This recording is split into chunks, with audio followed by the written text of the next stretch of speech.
All right, I'm Jay and this is Jose. We're instructors at Valco Jiu-Jitsu in Chicago. We started a new segment where we're going to take questions on Instagram and then answer them by the end of the week.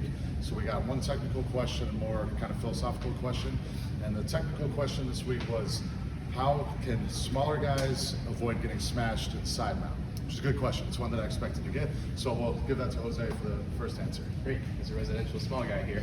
All right, so let's say, actually before we begin, whenever I get stuck in side control, a lot of people think that you really need to use brute strength and a lot of your upper body to push the guy away. And usually my approach is actually to do the opposite, right? Usually your legs are the strongest part of your body. So you kind of want to incorporate that same theory in everything you do in jiu-jitsu. So if Jay has me here in side control, big mistake, a lot of like the fundamental way of escaping side control is getting your frames, right? You always want to get your frames. I almost want to turn that concept upside down. So let's ignore we have arms at all, right? Instead, I want to escape using my legs, right? Again, everyone has legs and everyone has pretty strong legs. So what I want to do is I want to shrimp out and up. So shrimp out and up, right? What that's going to create is going to create some separation between me and Jay. Obviously, when the guy is strong and everything like that, you're going to have to use a little bit of your upper body, but again, your lower body is doing most of the work here. So out and up. Now what I want to do with my legs, right? One leg is going to come in and hook Jay's knee here. So again, all I did was just create a little bit of separation, right? Just enough so you can get my okay side. Depending on your flexibility, you're going to have to maybe strip out a little further, a little further up, right?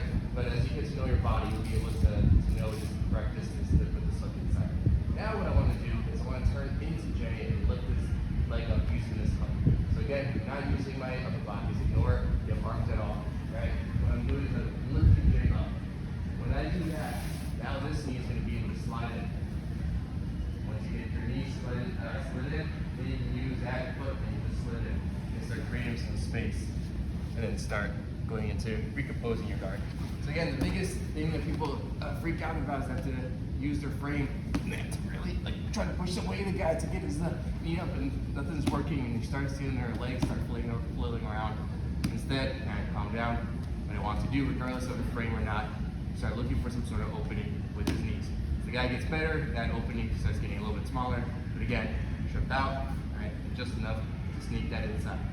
Now, turn in, lift, get that knee in the middle, push out, and already start going to your offensive mindset. Anything to add, Jay? Yeah, I'll just piggyback that. You have to remember that if you're competing, the rules are going to work in your favor in the sense that he can only do nothing for 20 seconds, and then he starts getting penalized. So sometimes, the guy passes your guard, you're getting totally smashed, you just can't move. Know that he has to try to advance his position, and that might be your time to get out. So, for example, he might try to go knee on belly, so I'm just waiting, and as soon as he pops up, that's when I try to get a frame in, okay? Or if he tries to look for a submission, like he tries to go for my arm or something like that, that's when I'll start to move. But from a static position, once he's already smashed you, it's extremely hard to get out. Unless you're as slick as Jose. All right, and then sit down here in car so we can just talk it. And then the other question we got it 2 times, so we'll answer that. Is just a basic fun question is, what do you wish you focused on more when you first started? I guess the answer for me would be more takedowns. I didn't really try to get good at takedowns until I was like a brown belt. And even if it's style-wise, not what you like to do, like I pulled guard most of my career, but having that ace in the hole, knowing you can get back up or force a match and have the advantage on the feet is really helpful. And it's also really good for conditioning. The problem is it comes with injuries. What about you? I think for me, whenever someone taught a technique, I almost held that as law. They're a black belt, they've been training for X amount of years, must be right. There's only one way to do it.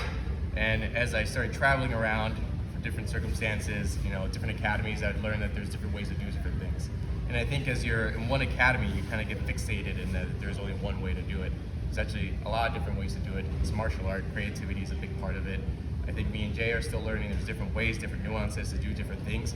And at the end of whenever someone teaches you a technique, it's always great. If you're too shy to ask a question right then and there, you can always hold that question to the end of class and always ask, hey, I'm really not too sure, why did you put your hand there? You know, you should always be asking like, why does this work? Why does that work?